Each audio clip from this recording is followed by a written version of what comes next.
Oh, how great are those images to see BYU football back in Lavelle Edwards Stadium. What's trending, presented by Feastbox, donating 10% of every order to Full of Hope, a charitable organization that helps feed hungry families. Scrimmage time in Lavelle Edwards Stadium, Dave. And as I mentioned, it's just fun to see BYU football players going full speed of sorts on the turf of Lavelle Edwards Stadium, because you only get 6 Saturdays every year and then a few scrimmages and a spring game in there. It just doesn't happen very often for a building of that capacity. And I was on the call with the guys afterwards. It is a Zoom call because the scrimmage was closed. They sent us some video we're going to show you here in a sec that we can show you. But they're excited.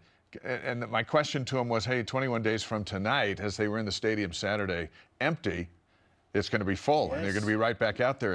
And Keaton Slovis and Ben Bywater, their enthusiasm just kind of oozed into their answers of, man, we can't wait. Kalani was a little more business approach, but he's seen this movie before, and he knows that these are 19 very important days. Indeed, that's a great summary about what we're about to show you, rather. Let's give you a taste of the coaches and some of the players following the scrimmage on Saturday, now that we are under 3 weeks to BYU season opener against Sam Houston State, beginning with Coach Take, Dave. He spoke to the media about just the essence of the live scrimmage and how things went. Being able to have everybody go and be aggressive. We had 105 live snaps today, which was really nice. And, and so we wanted to see our guys stress a little bit.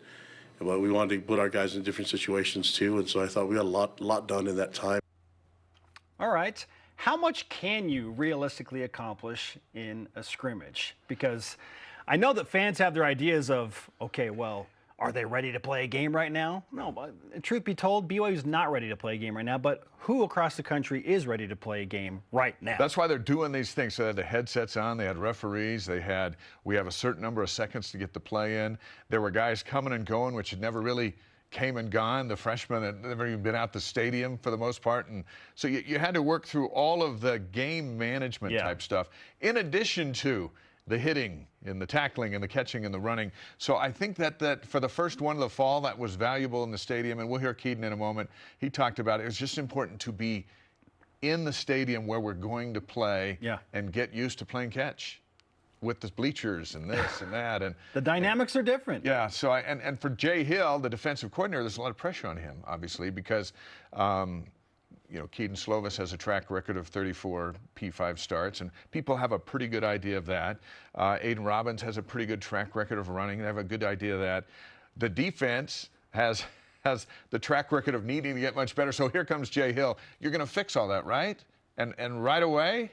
And so Jay was asked about how the defense and what they need to improve on between now and September 2nd.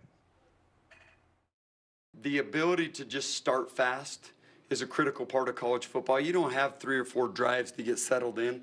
And quite frankly, today we needed to start faster. So all those things are great learning lessons for us. Our guys will continue to get better at it. Coaches will get better at it. But we have a lot to clean up. So to answer your question from a moment ago, that is the valuable stuff that you get from a scrimmage, is what's going on today at practice and tomorrow.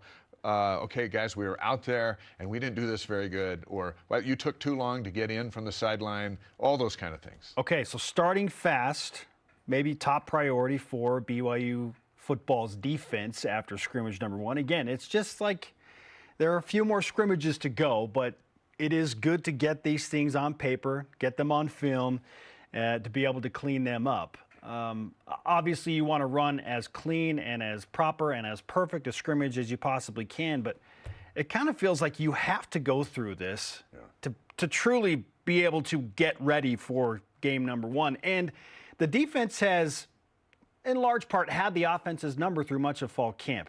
This is, again, coming from player reports. Said, I asked, who would you give the edge to overall through camp right now? And it's probably the defense. That's coming from a few offensive players. I won't name names, but a couple of offensive players. I don't want them to get put on blast. I said I'd probably lean towards the defense. But things changed a little bit in the scrimmage on Saturday, and that's where quarterback Keaton Slovis steps in, discussing the balance between the offense and the defense and that funny dynamic that exists between a team when you're all the same but on opposite sides. Listen to this.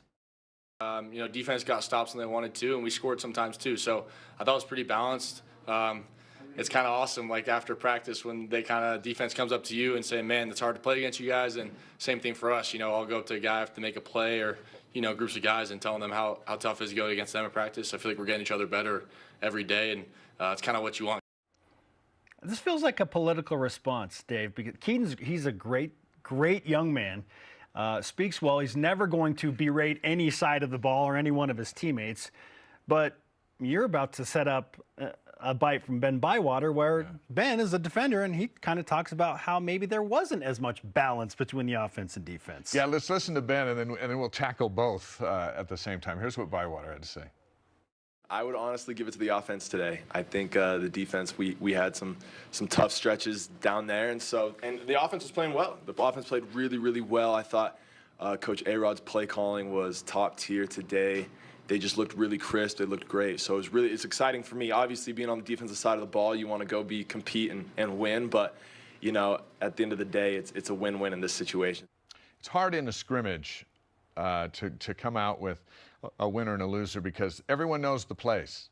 Ben Bywater knows the place. He's been defending against Slovis now for 9 full practices. True. He just doesn't know what they're going to call, but he has seen much of it. He knows the formation. If this happens here, it's like, they've actually run that 500 times against us in practice. So he gives the offense the upper hand. I think it goes back to Jay Hill saying that they didn't start terribly fast on defense. I get the feeling against Sam Houston there's going to be like 9 guys blitzing on the first play from the line of scrimmage. And the interesting thing about Keaton, and I thought his mannerisms were interesting coming out of that. And I'm going to interview him just for game day, so the week of. So I'm going to interview him in a few weeks as he's preparing to take the field for the first time since he took that field wearing a USC helmet.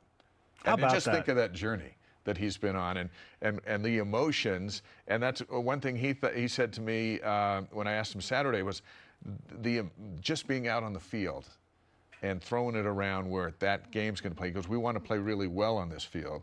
So just to be out here and see the bleachers and the depth perception and this and that for him, who's had, we've mentioned we play it over and over again, 34 P5 starts, which means you've been in big stadiums in big games, tossing the ball around.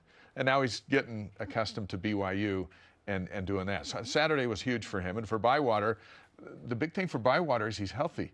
And he could run around and start hitting people. And he missed all spring with his shoulder and wasn't quite the same last season. Even though he had that pick to win the New Mexico Bowl, he was still banged up. And a healthy Ben Bywater means everything for Jay Hill's defense. It's interesting to talk with the coaches, and I asked the same question to a few, which is, would you say at this point you are ahead of schedule of where you want to be as a team, you're right on schedule, or you're behind schedule? And I thought the response was very, very apt and really, really intriguing. This coach said to me, well, it depends on who you're talking to. If you're talking to a member of the national media, then we're way ahead of schedule because they think we're going to win 4 or 5 games. Right. So I feel like in that paradigm, we're way ahead of schedule. If you talk to somebody in the local media that covers us a little closer, we're probably on track, okay? And then he said, but if you talk to the coaches, we're all feeling the urgency. And he's like, it's not panic mode, but like, we know what's going to happen. So he's like, I don't know that there's a coach in there that would be like, yeah, we're ahead of schedule, or we're right where we want to be. We're all kind of feeling like, oh man, we got to get right. We got to get right. So he's like, I would lean towards maybe if you ask a coach, we're a little behind schedule. And he's like, just because of the urgency that we feel going into a schedule that we've never faced before with 10 Power 5s. So I thought that was very, very interesting. Well, Keaton said in some of his other comments, we got a long ways to go, but I really like where we're at. Sure. Which covers both. My receivers and line, we know we've got to be so much better. However, 19 days out, we feel pretty good. Yeah, 19 days before game number 1. And let's go back to Coach Satake, who spoke about finalizing the depth chart and getting everything in place on said depth chart before the Cougars take on Sam Houston State. I don't know if there's a lot of change up in the 1s, 2s, and 3s, but it's more that there's still some battles to be made because we do so many different subgroups on offense, defense, and special teams that you want guys to battle it out. So we had a great battle today with the position groups. I think we'll start to narrow it down as we start getting closer. I imagine a week from now we'll be close to being set, and then we'll definitely be set a week away from the game. All right, Dave. After hearing from the coaches, some of the players, you've seen the highlights, the footage, you've had an opportunity to go to practice, talk to players, and see some things a little bit behind the scenes. So at the midway point of camp, essentially, and after seeing what we saw of the scrimmage and hearing what we heard about it, what rash assumption are you ready to make about BYU football right now? I think they'll be better than the national folks think they will be. Okay. There's a vibe that's good. Knock on our plexiglass here. They've been healthy through the first half of camp. That's key. They built their depth in the offseason. That's been well documented on this program. Is it enough? We'll find out. Is it enough for Sam Houston, for BYU to take the field and act like they're a top 25 team? Absolutely. And it's going to be exciting to see. But I think, and I don't know what that means. Does that mean 6 wins? Does that mean 7 wins? Does it mean 8 wins? Certainly means more than 4, Vegas. And so I think that going back to what you said a moment ago, that depending on who you're asking, but from the national side, I would say BYU is going to be better than expected. And I think on the local scene, they could be surprised too. Okay. So what do you think? Kalani told me, he said, I think we're going to surprise a lot of people. And I think he's looking at largely the national media and maybe the Big 12 opposing media and fan bases, and looking at the 5.5 games or 5 games that BYU has been projected to win. Like, they clearly feel like they are better than a 5-win team and an 11th place team in year 1 of the Big 12. But that's part of the fun that goes into this equation, is they will relish the low expectations and then have fun attempting to beat those established expectations. And they got a track history of doing that. As far as rash assumptions go, yes, to someone in the national media, you said, hey, I think BYU is going to win 2 more games than they're projected to right now. They'll be like, whoa, what? Are you kidding me? They're going to face 10 Power 5 teams in a row. They got to play at Arkansas, then they got to play at Kansas to open up Big 12 play. Like, what are you talking? You're crazy. And you got a brand new defensive coordinator. You lost your NFL quarterback. You lost your best receiver. You lost your best offensive lineman. Like, there's just, what is BYU? How can you possibly say it? That's what they are thinking. And while I understand it, we're tied into the situation. But I agree with Kalani. I think BYU is going to surprise some teams. As far as a rash assumption, I feel like BYU's defense will be markedly better. Yeah. We're talking about one of the bottom 30 defenses in the country a season ago in most major statistical categories. And we don't have time to go into all the particulars of that, but in terms of just like overall total defense, scoring defense, bottom 30 defense, Dave, not great.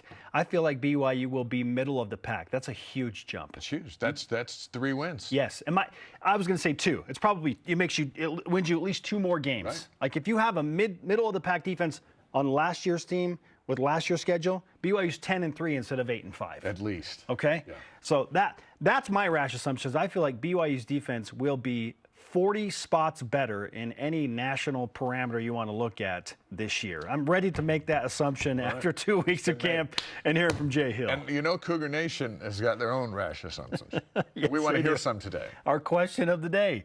At the midway point of training camp, what rash assumption are you ready to make about BYU football this season? Dave thinks that the Cougars are probably a couple wins better than the national media. I say the defense is going to be at least 40 spots better in the national ratings. Roberts_MN on X says 9 wins. He's going to 9. Including Arkansas and the bowl game. Okay, so 9-4. Slovis throws for 3,700 plus yards, 3,750, he says exactly. Aiden Robbins rushes for 1,250. Defense finishes top 50. Positive turnover margin. Kalani gets votes for Big 12 Coach of the Year. Roberts, we need you to join our pregame show. You're right on board. We've gone past rash assumptions. It was blue goggles. Came in hot with some rash assumptions. But you know what? There's nothing on that list of his to-dos that are not doable. I mean, could Keaton some Slovis things throw have to for happen. 3,700 yards? He could. Sure, you give him a ball. Could he average 280-ish yards passing per game in 13 games? That would give him roughly 3,700 yards. He could do that. Yeah, and he could do that. If Robbins is running for over 1,000, play action is going to be there all season long for Slovis and Rex and all the other receivers. Yeah, that's Isaac Rex is an entirely different subject. You want to make a rash assumption, he's going to lead BYU in receiving touchdowns this year. I don't say doubt that at all. Tyson Peterson on Facebook says BYU will be a top 4 Big 12 team. Okay. Top 4. I think most people take top half. Yeah. By people, I mean BYU fans. # BYUSN to join the conversation moving forward.